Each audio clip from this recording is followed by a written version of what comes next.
सगळ्यांना मी प्रेसच्या निमित्तानं मी आणि जसा अनिल देसाई जिल्हा परिषद सदस्य कोकुडवाड गट आणि संदीप साळुंके मांडवे जिल्हा परिषद सदस्य निमसोड गट आम्ही आज दोघांनी आपल्या सगळ्यांना प्रेसच्या निमित्तानं बोलवलं आहे.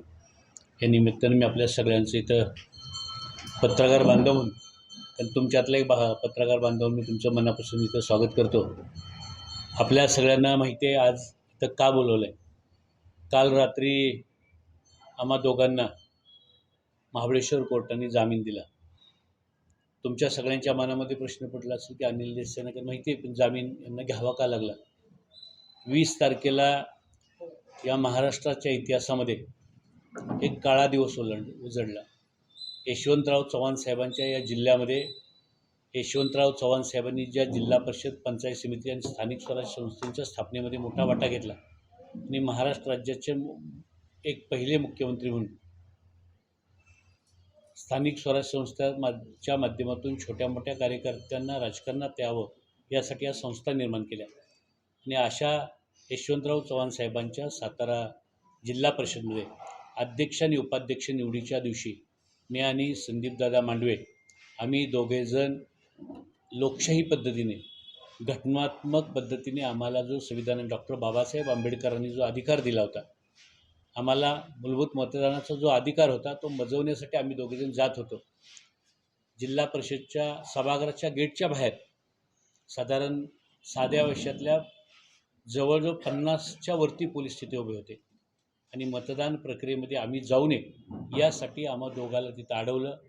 पोलिसांनी फार मोठ्या प्रमाणे अमानुषपणे बळाचा वापर करून आम्हाला अक्षरशः जनावरासारखं ओढत हे सभागृहाच्या तिथून बाहेर आणलं. मागच्या गेटमधून गाडीत घातलं आणि पोलीस आम्हाला मोळाच्या वड्यावरनं असंच फिरवत मोळाच्या वड्याच्या दिशेनं पोलीस आम्हाला घेऊन चालले होते. आम्ही दोघंही ओरडत होतो की आम्हाला सोडा, आम्हाला मतदान करू द्या, आमचं नक्की काय चुकलं आहे, आम्ही काय गुन्हा केला आहे. आणि आम्ही त्यांना हे सांगत होतो की जरी काय आम्ही गुन्हा केला असं तुम्हाला वाटत असेल तर तुम्ही आम्हाला मतदान करू दे, आमचा घटनात्मक अधिकार आम्हाला बजवू दे, नंतर आमच्यावर कारवाई करा. याच्याशिवाय आम्हाला थोडंसं माहीत होतं की या प्रक्रियेमध्ये आदल्या रात्री आम्हाला किंवा सकाळी काहीतरी कळालं होतं की बापूसाहेब शिंदे नावाच्या व्यक्तीचं अपहरण झालं आहे. पोलिसांना आम्ही दोघं ओरडून सांगत होतो आणि बापूसाहेब शिंदे तिथे ओरडून सांगत होते की अरे मी इथं हजर आहे, मी इथं बाजूला आहे, मी मतदान करायला आतमध्ये चाललो आहे, तुम्हाला जर काही विचारायचं असेल तर मला विचारा, काहीतरी माझ्याकडून जबाब घ्या. पण बापूसाहेब शिंदे तिथं असताना म्हणजे जगाच्या पाठीवर असं कधी घटना घडली नसेल की ज्याचं अपहरण झालं आहे अशी व्यक्ती तिथं ओरडून सांगते पोलिसांना की मी इथं उपस्थित आहे. माझं म्हणणं आहे का, म्हणजे कोणतरी एक व्यक्ती उठतो आणि एक जणाचा खून झाला आहे म्हणून गुन्हा दाखल करतो आणि तो खून येऊन समोर ज्याचा खून झाला आहे तो समोर येऊन सांगतो अरे मी जिवंत आहे. असं असतानासुद्धा पोलीस तिथून आम्हाला अपहरणाचा आणि बापूसाहेब शिंदेंच्या खून करण्याचा प्रयत्न, म्हणजे आमच्यावर काय कलमं लावली, माझ्यावरती आणि संदीप दादांच्यावर त्यांनी बापूसाहेब शिंदेंचं अपहरण करणे आणि त्यांचा खून करणे अशी एवढी ज्याच्यामध्ये 7-7 वर्ष 10-10 वर्ष शिक्षाची कलमं आहेत, अशी कलमं लावून पोलीस आम्हाला इथून ओढत जनावरासारखे घेऊन गेले. आमच्या घटनेची पायमल्ली केली. खरं तर लोकशाहीमध्ये ते इलेक्शन साताऱ्याच्या जिल्हाधिकारी कार्यालयाच्या अखत्यारीमध्ये होतं. जिल्हाधिकारी साहेबांनी माहिती की 100 मीटरच्या आत फक्त मतदार सोडून कोणी यायला नाही पाहिजे. तुम्हालाही माहिती आहे, तुम्ही सगळे पत्रकार बांधव म्हणून काम करताय, 100 मीटरच्या आत फक्त मतदार येऊ शकतो. असं असताना 5-10 मीटर अंतर 5-10 फुटावरती जे सभागृह आहे त्या सभागृहाचा दरवाजा आपल्याला माहिती आहे 10 फूट आहे बाहेर, त्या 10 फुटाच्या आत 100 पोलीस येऊन उभे राहिले होते आणि त्यांनी आम्हाला जनावरासारखं ओढून नेलं. तुम्ही पुढची जर स्टोरी ऐकली तर तुम्ही अवाक व्हाल. एवढी वाईट घटना त्या दिवशी, एवढ्या आमच्या जीवनामध्ये अशा प्रसंगातून आम्ही जगून वाचून आलो आहे. म्हणजे नुसतं पोलिसांच्या कस्टडीतनं बाहेर आलो नाही तर आम्ही जगून वाचून बाहेर आलो आहे. मी अत्यंत जबाबदारीने आपल्यासमोर काही गोष्टी बोलणार आहे. त्या दिवशी पोलिसांनी आम्हाला इथून घेऊन जात असताना इथून गाड्या काढल्या. आम्ही विचारतो आम्हाला कुठे घेऊन चालला आहे. एक तर तुम्ही पहिले पोलीस आहे की नाही काही कळत नाही, तुम्ही साध्या देशावर पोलीस आहेत, कोणाचे गुंड आहेत, काही कळायला तयार नाही. त्यातनं काही चेहरे 1-2 ओळखीचे वाटले, त्याच्यावरून वाटले की हे पोलीस आहेत म्हणून आम्ही त्यांना सांगतो की तुम्ही नजीकच्या पोलीस स्टेशनला आम्हाला घेऊन चाला. आम्ही दोघे ओरडतो तुम्ही जर पोलीस आहे म्हणताय ना, तर पोलीस स्टेशन इथं आहे, SP ऑफिस इथं आहे, DYSP ऑफिस शेजारी आहे. त्याच्या बाजूला एक इथं ग्रामीणचं DYSP ऑफिस आहे आपल्या जिल्हा परिषदच्या बाजूला. तुम्ही इथं आम्हाला या ऑफिसमध्ये घेऊन जा. तर तरीसुद्धा पोलिसांच्या गाड्या सदर बाजारच्या दिशेने निघाल्या मागच्या गेटमधनं बाहेर पडून. परत वळसा मारून मोळाच्या वड्यामार्गे पोलिसांच्या गाड्या मेढ्याच्या दिशेने जायला लागल्या. आम्हाला फार भीती वाटायला लागली. पण आम्ही मोठमोठ्याने ओरडत होतो दोघं पण. आम्ही ओरडत असताना पोलिसांनी आम्हाला मारहाण करायचा प्रयत्न केला. तसं सगळा कोर्टापुढे आम्ही जे जबाब दिला आहे, सगळ्या इंजुरीज वगैरे सगळ्या आमच्या कोर्टाला आम्ही दाखवल्या आणि कोर्टाने त्याचा ग्रीव्हन्स घेतला आहे. कोर्टाने त्याच्या संदर्भात तातडीने काय भूमिका घेतली ती मी आपल्याला पुढे सांगतो. पण जाताना ह्या गाड्या मेढ्याच्या पुढे निघाल्या त्यावेळी त्या गाडीमध्ये गर्दे नावाचा एक इन्स्पेक्टर होता आणि ते गर्दे नावाचा एक इन्स्पेक्टर त्याच्या जवळजवळ 5-6 पोलीस होते. त्यामध्ये आम्हाला दोघांना आतमध्ये घातलं होतं आणि मेढ्याच्या मागं पोचल्यावर गर्देंनी सांगितलं, गर्द्याला एक फोन आला आणि गर्देंनी सांगितलं कामगिरी फत्ते झाली आणि रमेश गर्जे काय गर्जे म्हणत होते फोन गर्जे त्यांनी सांगितलं कामगिरी फत्ते झाली आणि पुढची जयाभाऊ कामगिरी फत्ते करतो. मला आश्चर्य वाटलं. मग माझ्या मनामध्ये इतकी भीती निर्माण झाली की हे आपल्याला नक्की कुठे घेऊन चालले. 12:30 आम्हाला इथनं पोलीस घेऊन निघाले होते. तिथून महाबळेश्वरच्या घाटाकडे त्यांनी चढायला सुरुवात केली. जिथं काचचा फटा फुटतो तिथं गाड्या जाऊन थांबल्या. तिथं जो पण रेंज येत होती तिथं परत फोन आला. मागणं एक जणांनी फोन दिला. पुन्हा सांगितलं बॉसचा फोन आला आहे आणि बॉसचा फोन आला आहे म्हणलं परत गरजेने सांगायला सुरुवात केली. व्यवस्थित करतो आहे, सगळं घेऊन चाललो आहे. आम्हाला ते त्या घाटामध्ये घेऊन गेले. माझ्या मनामध्ये शंका निर्माण झाली. कारण आपल्याला माहिती मी मान तालुक्यातनं जिल्हा परिषदेला निवडून आलो कुकुडवाड गटातनं. तिथं कोणाच्यावर निवडून आले माहिती आहे. संदीप मांडवे साहेबसुद्धा खटाव तालुक्यातून निवडून आले, ते पण मान मतदारसंघातले. आणि पुढची कामगिरी फत्ते करतो आहे याचा अर्थ माझ्या मनामध्ये शंका आली की पोलीस आम्हाला तिथं घाटामध्ये नेऊन आता आमचा एन्काउंटर करणार. कारण 2 पोलीस मागं बोलत होते. ज्यावेळी ही झटापट चालली होती आम्ही ओरडत होतो त्यावेळी आम्हाला अशा सूचना आहेत की काही जरी झालं तरी इथली ही 2 माणसं उचलून नाहीत, 1-2 लोक उडवायला लागतील तर चालतील. हे मी जबाबदारीने सत्य बोलतो आहे. कोर्टापुढं पण मी ह्या काल शक्तीवर सांगितलं. 1-2 उडवायला लागले तर चालतील, पण कसल्याही परिस्थितीमध्ये हे मिशन यशस्वी झालं पाहिजे आणि जिल्हा परिषदच्या या लोकांना उचलूनच आणायचं. कुठल्याही पद्धतीत जिल्हा परिषद अध्यक्ष उपाध्यक्ष मिशन यशस्वी झालं पाहिजे. म्हणजे परवाचं हे इलेक्शन नव्हतं तर एक मिशन होतं. दुर्दैवानं मला पत्रकार बांधवांना पण सांगितलं पाहिजे मला पुढची स्टोरी जात असताना की पत्रकार बांधव, अरे बाबा तुम्हीसुद्धा आपण छापताना आणि बातमी चालवताना म्हणतोय, मी पण तुमच्यातलं एक पत्रकार, ऑपरेशन लोटस. अरे बाबा हे ऑपरेशन लोटस नव्हतं, ऑपरेशन दरोडा होता.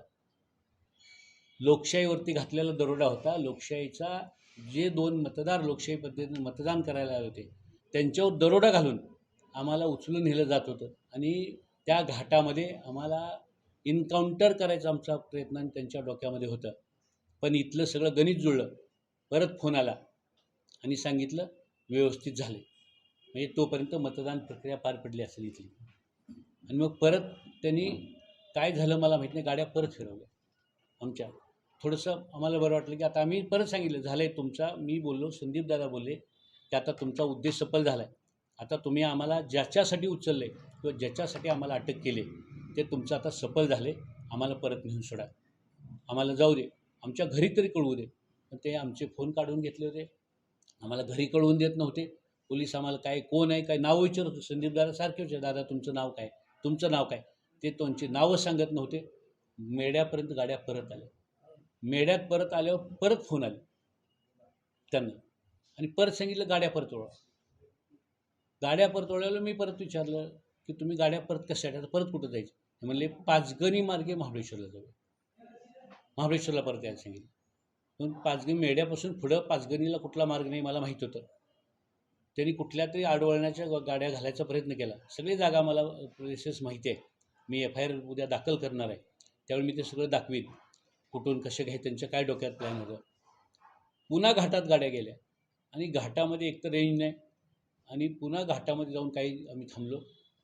घाटातनं आम्हाला ते महाबळेश्वरला पोलीस स्टेशनला 4:30 वाजता घेऊन गेले. 12:30 वाजता 12:20 इथून आम्हाला उचललेलं आमच्या पोटात अन्न नाही, पाणी नाही. सकाळपासून आम्ही बाहेर पडलेलो आणि 4:30 वाजता आम्हाला स्टेशन डायरी नोंद आहे महाबळेश्वरला 4:30 वाजेपर्यंत घेऊन गेले. त्यांच्या डोक्यात फार वेगळा प्री-प्लॅन होता. महाबळेश्वरच्या घाटातच आम्हाला संपवायचं. तर मिशन फत्ते करतो गरजे सांगतच होतो. मी मिशन फत्ते करून येतो परत.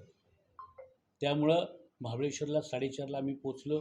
त्याच्यानंतर आम्ही दोघं पण एकदम अस्वस्थ होतो, फार स्ट्रेसफुल होतो. एकतर सकाळी बाहेर पडलेलो, कुठल्याही आयुष्यामध्ये कधी न गुन्हा केलेला, काही केलं नाही आणि असं असताना अपहरण ज्याचं केलं आहे तो म्हणतो आहे त्याचा अपहरणाचा खोटा बनाव, एखाद्याचा खून करायचा प्रयत्न, असली कलमं लावली तिथं गेल्यावर कळालं.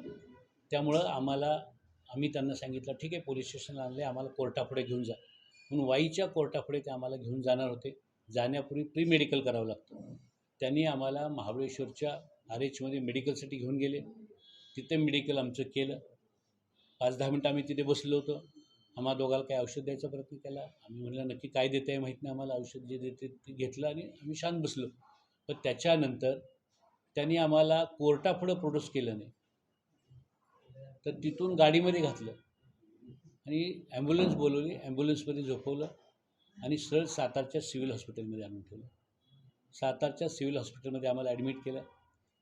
आम्ही दररोज सांगतो आहे की आम्हाला कोर्टापुढं प्रोड्यूस करा, कारण जेणेकरून एकदा कोर्टापुढं गेलं तर मला माहिती होतं की बापूसाहेब शिंदेंचं अपहरण झालं नाही.